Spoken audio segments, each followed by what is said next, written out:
అందరికీ నమస్కారం. నా పేరు రమ. మనసులు కలవని మనువు 26వ భాగం. రచయిత సాహితీ మోహన్ గారు. అప్పుడే తన పని కంప్లీట్ చేసుకొని వాష్రూమ్ నుంచి బయటకు వచ్చిన శివానికి అక్కడ శాంభవి కనపడకపోవడంతో అమ్మా అమ్మా అని చుట్టూ అంతా వెతుకుతూ గేట్ వైపు చూసి ఆ రౌడీల చేతుల్లో ఉన్నామని చూసి అటువైపు పరిగెత్తింది శివాని. కానీ అప్పటికే వాళ్ళు గేట్ దాటి అక్కడ రెడీగా ఉన్న కారులో శాంభవితో సహా ఎక్కే కానీ క్షణం కూడా ఆలస్యం చేయకుండా రైమంటూ ముందుకు దూసుకెళ్ళిపోయింది. వాళ్ళు శాంభవిని తీసుకొని వెళ్ళిపోవడం చూసి ఏడుస్తూ ఆ విషయం రుద్రాష్కి చెప్పడానికి మాల్ లోపలికి పరిగెత్తింది శివాని. ఫుడ్ ఆర్డర్ చేసి తిరిగి టేబుల్ దగ్గరికి రాబోతుండగా స్టేషన్ నుంచి కాల్ రావడంతో లిఫ్ట్ చేసి మాట్లాడుతూ పక్కకి వెళ్ళాడు రుద్రాంశ్. తన కాల్ పూర్తయ్యేసరికి ఆర్డర్ చేసిన ఫుడ్ కూడా రావడంతో ట్రే తీసుకొని శాంభవి వాళ్ళు కూర్చున్న టేబుల్ దగ్గరికి వెళ్ళాడు.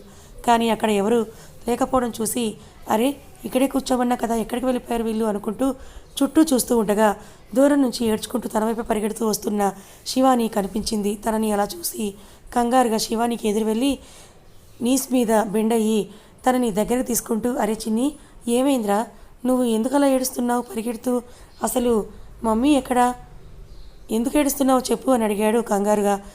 అక్కడ అమ్మ అని ఏడవడం వల్ల ఆగకుండా ఎక్కిలు వచ్చేస్తూ ఉంటే మాట్లాడలేక సతమతమైపోతున్న శివాని చూసి ఆమె చెప్పేది ఏమీ అర్థం కాక చిన్ని కూల్ ముందు ఆ ఏడుపాపు అని చెప్పి గబగబాతో ముందు వాళ్ళు కూర్చున్న టేబుల్ దగ్గర తను పెట్టిన ట్రేలోని వాటర్ బాటిల్ తీసుకొచ్చి తనకి తాగించాడు రుద్రాంశ్. పరిగెడుతూ రావడం వల్ల బాగా ఆయాసంగా ఉందేమో బలంగా ఊపిరి తీసుకుంటూ అలాగే కొన్ని వాటర్ తాగి తిరిగి బాటిల్ అతనికి ఇచ్చేసింది. కాస్త కుదురుకున్నాక శివాని చూసి ఇప్పుడు చెప్పు చిన్ని ఏమైంది, ఎందుకు ఇలా ఏడుస్తున్నావు, ఇంతకీ అమ్మ ఏది అని అడిగాడు లాలనగా.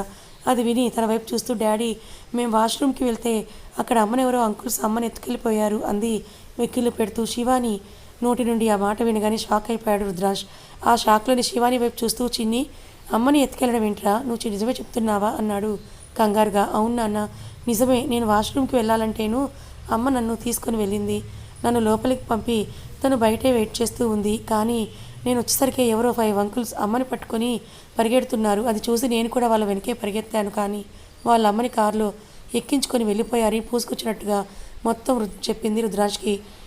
శివాని చెప్పిన మాటలు విన్న రుద్రాంశ్ కళ్ళు కోపంతో ఎర్రబడగా పిడికిళ్ళు గట్టిగా బిగుసుకొని నరాలు పైకి తేలి అతని కోపం ఏ రేంజ్లో ఉందో స్పష్టంగా తెలియజేస్తోంది. ఇంకొక క్షణం కూడా ఆలస్యం చేయకుండా శివానిని ఎత్తుకొని వాష్రూమ్స్ వైపు పరిగెత్తాడు రుద్రాంశ్. అక్కడికి వెళ్ళగానే బ్యాక్ గేట్ వైపు చేయి చూపిస్తూ అదిగో వాళ్ళు అక్కడి నుంచే అమ్మని తీసుకెళ్లారు నాన్న అని అంది శివాని. అటువైపు చూసిన తనకి అక్కడ సెక్యూరిటీ గార్డ్ పడిపోయి ఉండడం కనిపించేసరికి శివానిని కిందకి వంచి వడివడిగా అతని దగ్గరికి వెళ్ళి బోర్లా పడి ఉన్న అతన్ని వెనక్కి తిప్పి మెడ మీద ఉన్న కత్తిగాట్లను చూసి షాక్ అయిపోయాడు. అతను బతుకున్నాడో లేదో అని ముక్కు దగ్గర చేయి పెట్టి చూసి అతను చనిపోయాడని నిర్ధారించుకుంటూ చా అని అనుకుంటూ అతన్ని వదిలి పాకెట్లోని ఫోన్ తీసుకొని స్టేషన్కి కాల్ చేస్తూ గేట్ దగ్గరికి పరిగెత్తాడు. కానీ అప్పటికే వాళ్ళ కారు వెళ్ళిపోయి చాలాసేపు అవడంతో అక్కడ ఎలాంటి హంగామా లేక నార్మల్గా ఉంది. ఈలోగా స్టేషన్లోని మూర్తి గారు కాల్ లిఫ్ట్ చేయడంతో బాబాయ్ నువ్వు అర్జెంటుగా అంబులెన్స్ అండ్ మన టీం తీసుకొని అర్జెంటుగా మాల్కి రా క్విక్ అంటూ ఇంకేం మాట్లాడకుండా కాల్ కట్ చేశాడు రుద్రాంశ్. శివాని చెప్పిని తను ఇక్కడికి వచ్చేసరికి ఎంత కాదన్న 5 నిమిషాల పైనే పట్టుండదని అర్థం చేసుకున్న అతను వాళ్ళు దొరికే అవకాశం లేదని ముందే ఊహించడంతో ఇదంతా ఎవరో ప్రీ ప్లాన్డ్గానే చేశారని అర్థమై ఎవరు వాళ్ళు అడ్డొచ్చిన సెక్యూరిటీని కూడా చంపి మరీ ఆమెను తీసుకెళ్లాల్సిన అవసరం ఎవరికి ఉంది అనుకుంటుండగా నీ వాళ్ళని నీకు దూరం చేసి నా బాధ ఏంటో నీకు తెలిసేలా చేస్తానన్న రానా మాటలు స్ట్రైక్ అవ్వగా ఎస్ ఇది ఖచ్చితంగా రానా పని, వాడే నాకు డైరెక్ట్గా వార్నింగ్ ఇచ్చాడనుకుంటూ చా ఆ విషయం తెలిసి కూడా ఇంత రెక్లెస్గా ఎలా ఉన్నాను నేను అని తనని తాను నిందించుకుంటూ అటు పక్కగా చూసిన రుద్రాంశ్కి బిల్డింగ్ దగ్గర ఆ బ్యాక్ సైడ్ వ్యూ అంతా కవర్ చేసేలా అరేంజ్ చేసి ఉన్న సీసీ కెమెరాలు కనపడ్డాయి. దాన్ని చూడగానే అసలు కిడ్నాప్ ఎలా జరిగిందో తెలుసుకోవాలని శివానిని తీసుకొని టెక్నికల్ రూమ్లోకి పరిగెత్తాడు. కానీ అక్కడ ఆపరేటర్స్ ఎవరూ కనపడకపోవడం చూసి శివాని కదలకుండా అక్కడ చైర్లో కూర్చోమని చెప్పి రూమ్ బయట నుంచి మాల్ మేనేజర్కి కాల్ చేసి ఎక్కడున్నా వితిన్ 2 మినిట్స్లో టెక్నికల్ రూమ్ దగ్గరికి రమ్మని ఆర్డర్ వేసి అసలు తిరిగి రూమ్లోకి వెళ్ళి స్క్రీన్స్లోని అన్ని యాంగిల్స్ని పరిశీలించడం మొదలుపెట్టాడు రుద్రాంశ్ నుంచి కాల్ రాగానే అతని వాయిస్లోని బేస్తే కింద తడిసిపోయినంత పని అయింది మేనేజర్కి. తన గురించి ఆల్రెడీ న్యూస్లలో వినడంతో అమ్మో ఈయన మాల్లోకి ఎప్పుడొచ్చాడు, అసలు టెక్నికల్ రూమ్లోకి ఎందుకు వెళ్ళాడు, తలలో నుంచి కారుతున్న చెవటలను తుడుచుకుంటూ టెక్నికల్ రూమ్ దగ్గరికి లగెత్తాడు మేనేజర్. స్క్రీన్స్ వైపే తీక్షణంగా చూస్తూ ఉన్న అతన్ని చూసి కుటుకులు మింగుతూ గుడ్ మార్నింగ్ సార్ అన్నాడు మేనేజర్. అది విని ఇక్కడ ఉండాల్సిన టెక్నికల్ ఆపరేటర్ రెడీ అని అడిగాడు. కనీసం తల కూడా తిప్పకుండానే సార్ అది అది అతను బయటికి వెళ్ళినట్టున్నాడు సార్ అని అన్నాడు మేనేజర్ వణుకుతున్న గొంతుతో. ఆ మాటకి అతని వైపు ఒక సీరియస్గా లుక్ ఇచ్చి, అతను ఎక్కడున్నా సరే 5 మినిట్స్లో నా ముందుండాలి, లేని పక్షంలో తెలుసుగా నా సంగతి అని మళ్ళీ తన చూపుని స్క్రీన్ వైపు తిప్పేశాడు రుద్రాంశ్. అతని మాటలు విని, లేదు సార్, ఇప్పుడే అతన్ని పిలిపిస్తాను అని అంటూ జేబులోని తన ఫోన్ తీసుకొని ఆ ఆపరేటర్కి కాల్ చేస్తూ బయటికి వెళ్తాడు మేనేజర్. అప్పుడే తన టీం ఇంక్లూడింగ్ ఏకాంబరంతో కలిసి అక్కడికి చేరుకుంటారు మాల్లోకి. రుద్రాంశ్ ఎక్కడున్నాడో తెలియక అతనికి కాల్ చేస్తారు మూర్తిగారు. రుద్రాంశ్ కాల్ లిఫ్ట్ చేసి టెక్నికల్ రూమ్ దగ్గర ఉన్నానని చెప్పడంతో అందరూ అక్కడికి వెళ్లారు. ఈలోగా ఆపరేటర్ కూడా రావడంతో అన్ని స్క్రీన్స్లోనూ 1 అవర్ ముందు నుంచి ఉన్న ఫుటేజ్ మొత్తం ప్లే చేయమని చెప్తాడు రుద్రాంశ్. అసలు విషయం ఏంటో తెలియని తన టీం అతను ఎందుకంత సీరియస్గా ఉన్నాడు అర్థం కాక అయోమయంగా చూస్తూ ఉంటే మూర్తిగారు రుద్రాంశ్ మొహంలోని కోపమే కాకుండా అతని కళ్ళలో దాగున్న బాధని కూడా గమనిస్తూ అతని పక్కకు వెళ్ళి భుజం మీద చేయి వేస్తూ, రుద్ర, ఏం జరిగింది ఇంటిదంతా అని అడిగారు మెల్లిగా. ఆ మాటలు విని పక్కకు తిరిగి తడిచేరిన కళ్ళతో ఆయన వైపు చూస్తూ, శాంభవిని ఆ రానా కిడ్నాప్ చేశాడు బాబాయ్ అన్నాడు రుద్రాంశ్. అది విని మూర్తిగారితో పాటు ఏకాంబరం మిగతా టీం అంతా కూడా ఆశ్చర్యపోయారు. అందరిలో ముందుగా తేరుకున్న మూర్తిగారు, ఏంటి, వాడు శాంభవిని కిడ్నాప్ చేశాడా, ఎలా అని అన్నారు ఆందోళనగా. అదే తెలియదు బాబాయ్, కానీ వాడు ఈ పని చాలా ప్రీ ప్లాన్గానే చేశాడు, పాపం అడ్డొచ్చిన సెక్యూరిటీని కూడా చంపేశారు అని చెప్పి తన టీం వైపు చూసి, బ్యాక్ సైడ్ ఉన్న సెక్యూరిటీ బాడీని హాస్పిటల్కి షిఫ్ట్ చేయండి అన్నాడు. ఎస్ సార్ అంటూ వాళ్ళు అక్కడి నుంచి బ్యాక్ సైడ్కి వెళ్ళిపోగా ఏకాంబర రుద్రాంశ్ ముందుకు వస్తూ, నేను చెప్పాను కదా సార్ వాడు ఒక రాక్షసుడని, ఇప్పుడు మేడంని ఏం చేస్తాడో ఏంటో అన్నాడు కంగారుగా. ఆ మాటలు విని కళ్ళు ఎర్ర చేసి దవడ కండరాలు బిగిస్తూ, అంత అవకాశం వాడికి ఎందుకు ఇస్తాను ఏకాంబరం గారు, ఈలోపే వాడిని కూడా వాడి తమ్ముడి దగ్గరికే పార్సిల్ చేయను అని చెప్తూ ఉండగా, సార్ ఒకసారి చూడండి అన్న ఆపరేటర్ పిలుపుకి అందరూ ఎలర్ట్ అయ్యి స్క్రీన్ వైపు చూశారు. అక్కడ రుద్రాంశ్ జిప్సీ మాల్లోకి ఎంటర్ అయిన 2 మినిట్స్కి వైట్ కలర్ సుమో ఒకటి మాల్ ముందు ఆగింది.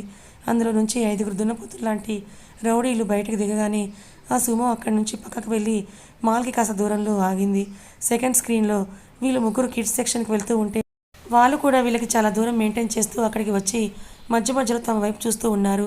అక్కడి నుంచి తమ శారీ సెక్షన్కి వెళ్ళగానే వాళ్ళు కూడా అదే దూరాన్ని మెయింటైన్ చేస్తూ తమ పక్కే ఉన్నారు. అక్కడ శాంభవి ఆ అమ్మాయిలకి బుద్ధి చెప్తున్నప్పుడు కూడా వాళ్ళు అక్కడే ఉండి తమ వైపు తదేకంగా చూడటం గమనించాడు రుద్రాంశ్. ఆ తర్వాత వాళ్ళు ఫుడ్ కోర్ట్కి వెళ్ళగానే వాళ్ళు అక్కడికి కూడా వచ్చి ఎవరికీ అనుమానం రాకుండా తలో దిక్కు కూర్చొని శాంభవిని అబ్జర్వ్ చేయడం, శివాని తను వాష్రూమ్స్ వైపు వెళ్ళడం చూసి ఒకరికొకరు సైగ చేసుకుని వాళ్ళ వెనకే వెళ్ళడం చూసి పిడికిలు బిగించి తన కోపాన్ని కంట్రోల్ చేసుకుంటూ అటు సైడ్ ఉన్న ఫుటేజ్ చూపించమని చెప్పాడు రుద్రాంశ్.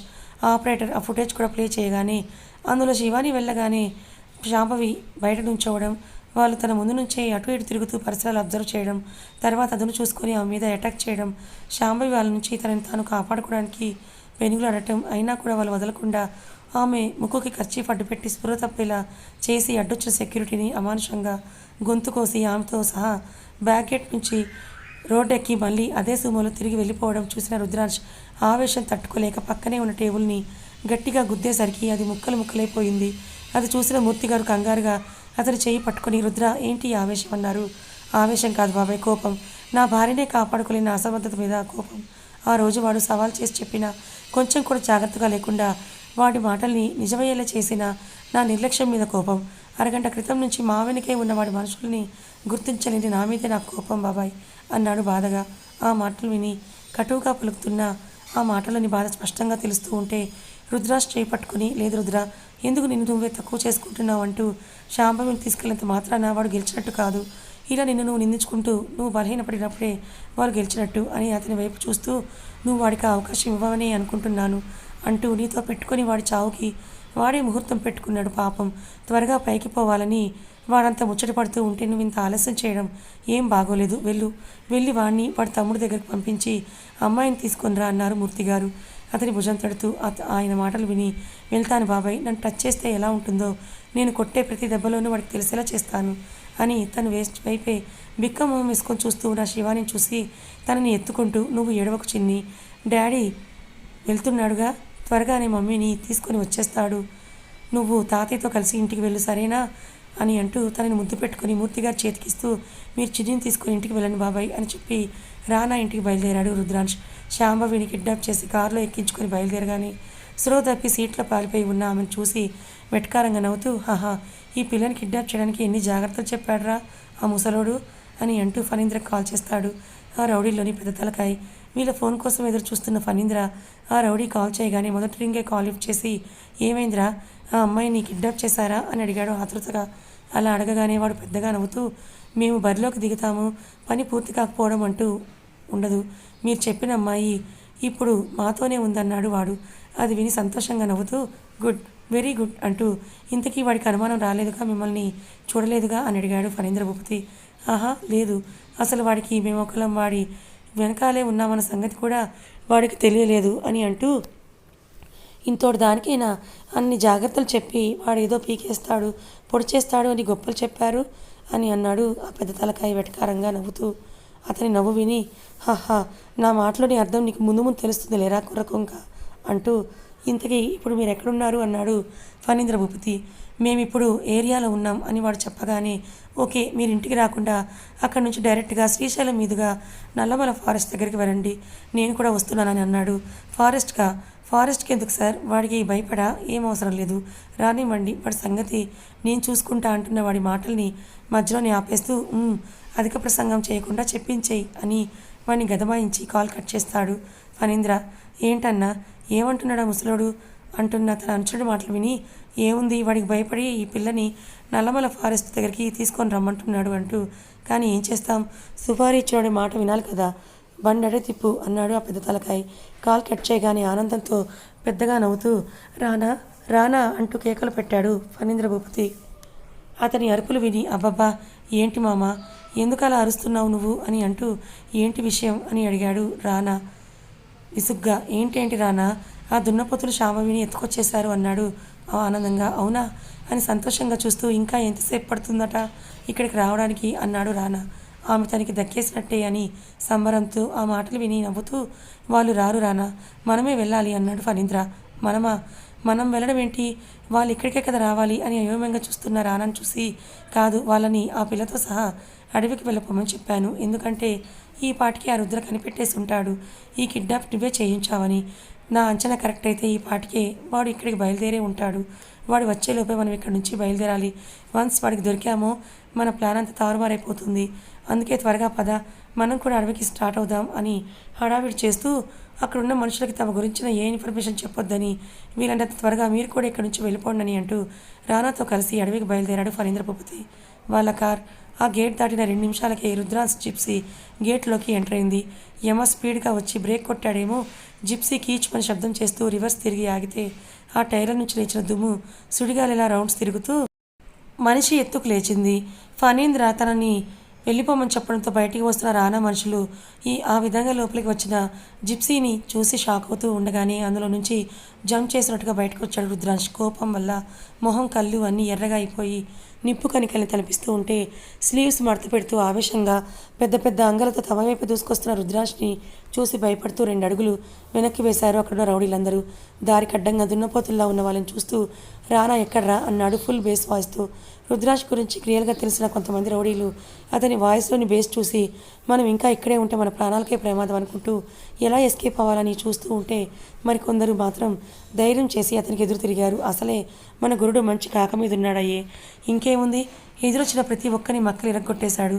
వెళ్ళిన వాళ్ళెవరూ అతని ముందు 2 నిమిషాలు కూడా నిలబడలేకపోవడం చూసి రుద్రాంష్ని ఇలా అడ్డుకోలేవని తెలుస్తూ ఉంటే అప్పుడు అర్థమైంది ఫణీంద్ర వాళ్ళని ముందే ఎందుకో అక్కడి నుంచి పారిపోమని చెప్పాడు అని. కానీ ఏం లాభం, అప్పటికే చాలా ఆలస్యం అయిపోయింది. రుద్రాంశ్ చాలా ఫాస్ట్గా అక్కడున్న వాళ్ళందరికీ కూడా ఫినిష్ చేసేశాడు. ఆఖరిగా మిగిలిన వాడి దగ్గరి పడరెక్కలు విడిచి వచ్చి మొహం మీద వరుస పంచలిస్తూ రక్తమోడుతున్న వాడి మొహం చూసి కింద పడేస్తూ అందరినీ దాటుకొని లోపలికి వెళ్ళాడు. కానీ లోపలంతా నిశ్శబ్దంగా ఉండడం చూసి, ఇచ్చా, వీళ్ళు ఆల్రెడీ ఎస్కేప్ అయినట్టున్నారు అనుకుంటూ అయినా వదలకుండా ఇల్లంతా ఇంకోసారి సెర్చ్ చేసి ఎవరూ లేకపోవడంతో అసహనంగా బయటికి వచ్చాడు రుద్రాంశ్. తను కొట్టిపడేసిన వాళ్ళల్లో నుంచి ఒకడు షర్ట్ కాలర్ పట్టుకొని పైకి లేపుతూ, ఎక్కడ రానా అని అడిగాడు ఆవేశంగా. ఒక పక్క అతను కొట్టిన దెబ్బలకు మూలుగుతూనే, నాకు తెలియదు సార్ అన్నాడు అతి దగ్గరగా రౌద్రంగా ఉన్న రుద్రాంశ్ మొహం చూసి భయపడుతూ.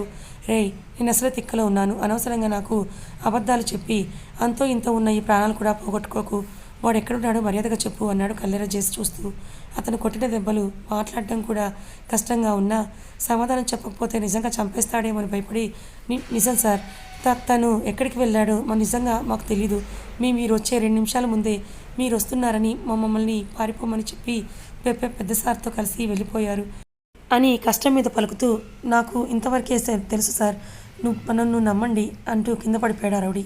కింద పడ్డవాడిని కాలుతో పక్కకి నెట్టేసి అసహనంగా తన జిప్సీ దగ్గరికి వెళ్ళి ఇంకొంచెం ముందు రావాల్సింది, దొరికేవాడు అనుకుంటూ వాడు లాస్ట్లో పెద్ద సార్ అంటాం గుర్తొచ్చి, ఎవరో పెద్ద సార్ అంటున్నాడేంటి, నాకున్న ఇన్ఫర్మేషన్ ప్రకారం వాడికి వాడి తమ్ముడు తప్ప ఇతర బంధుత్వాలు ఏమీ లేవు, మరి అలాంటప్పుడు కొత్తగా ఈ పెద్ద సార్ ఎక్కడి నుంచి పుట్టుకొచ్చాడు అని కాసేపు ఆలోచించి ఇంతకీ లింక్ దొరకపోవడంతో మేబీ బిజినెస్ పార్ట్నర్ ఎవరైనా అయి ఉంటాడు అనుకుంటూ వాడు శాంభవిని ఎక్కడికి తీసుకెళ్ళి ఉంటాడు అని సిటీలోని రానా ప్లేస్లన్నింటినీ ఒక రీల్ వేసుకొని ఒక్కొక్క ప్లేస్ వెతకడానికి బయలుదేరాడు రుద్రాజ్ జిప్సీ. మళ్ళీ గేట్ దాటి బయటకు వెళ్ళగానే అప్పటిదాకా అక్కడ జరుగుతున్నదంతా దూరం నుంచి అబ్జర్వ్ చేస్తున్న ఫణీంద్ర ఇన్ఫార్మర్ వెంటనే అతనికి కాల్ చేశాడు. ఇన్ఫార్మర్ దగ్గర నుంచి ఫోన్ రావడం చూసి లిఫ్ట్ చేసి చెవి దగ్గర పెట్టుకుంటూ, చెప్పు, వాడు వచ్చాడా అన్నాడు ఫణీంద్ర. అతను చెప్పకుండానే గెస్ట్ చేస్తూ, అవును సార్, మీరు వెళ్ళిన 2 నిమిషాలకే వచ్చాడు. అడ్డొచ్చిన మన వాళ్ళందరినీ కూడా తిరిగి పైకి లేవకుండా చిత్తుగా కొట్టి అవతల పడేశాడు. తర్వాత లోపలికి వెళ్ళి ఇల్లంతా వెతికాడు, కానీ మీరెక్కడ కనపడకపోయేసరికి బయటకు వచ్చి మన మనుషుల్లో ఒకరిని పట్టుకొని మీ గురించి బెదిరిస్తూ అడిగినట్టు కనపడింది. కానీ మీరు ఎక్కడికి వెళ్ళారో వారికి తెలియదు కదా, అందుకే చెప్పనట్టున్నాడు. మరి ఏమనుకున్నాడో ఏమో, వాడిని వదిలేసి ఇక్కడి నుంచి వెళ్ళిపోయాడంటూ తను చూసిందంతా ఫణీంద్ర భూపతికి చెప్పేశాడు ఆ ఇన్ఫార్మర్. అతను చెప్పిందంతా విని, ఇదంతా నేను ఊహించిందే అయినా ఎందుకైనా మంచిదని నిన్ను ఒక కన్ను వేయమని చెప్పాను అంటూ, మన ప్లేస్లో ఉన్న ఇన్ఫార్మర్స్ అందరికీ కాల్ చేసి చెప్పు, వాడు ఇక్కడికి వచ్చినట్టే ఆ ప్లేస్కి కూడా వెళ్తాడు, కానీ ఎక్కడా కూడా మన వాళ్ళు వాడికి దొరకకుండా జాగ్రత్త పడమని చెప్పు. ఎట్టి పరిస్థితుల్లోనూ మన గురించిన ఇన్ఫర్మేషన్ వాడికి తెలియకూడడానికి వీల్లేదు, బీ కేర్ఫుల్ అని చెప్పి తన ఫోన్ కట్ చేస్తాడు ఫణీంద్ర. పక్కనే ఉండి అతని మాటలన్నీ వింటూ ఉన్న రానా, ఏంటి మామ, వాడు ఇంటికి వెళ్ళాడా అని ఆశ్చర్యంగా అడుగుతాడు అతని వైపు తిరిగి. అవును, నేను చెప్పాను కదా, వాడి ఆలోచనలన్నీ బాగా క్షుణ్ణంగా అర్థం చేసుకున్న వాడిని, నాకు తెలుసు, వాడు ఎప్పుడు ఎలా ఆలోచిస్తాడో నాకు బాగా తెలుసు అని అంటాడు ఫణీంద్ర భూపతి. కథ ఇంకా ఉంది. శాంభవిని రానాతో కలిసి కిడ్నాప్ చేయించింది మరెవరో కాదు, తన సొంత మేనమామ శాంభవి తండ్రి అయిన ఫణీంద్ర భూపతి అని రుద్రాంశ్ ఎలా తెలుసుకోబోతున్నాడు? మరి రుద్రాంశ్ వీళ్ళ చేతుల్లో నుండి శాంభవిని ఎలా కాపాడబోతున్నాడు? తెలుసుకోవాలనుకుంటే ఛానల్ని ఫాలో అవ్వండి. కథ నచ్చితే లైక్ చేయండి, మరి కొంతమందికి షేర్ చేయండి. ఇలాంటి మరిన్ని మంచి కథల కోసం మన ఛానల్ని సబ్స్క్రైబ్ చేసుకోండి. Thank you so much for watching.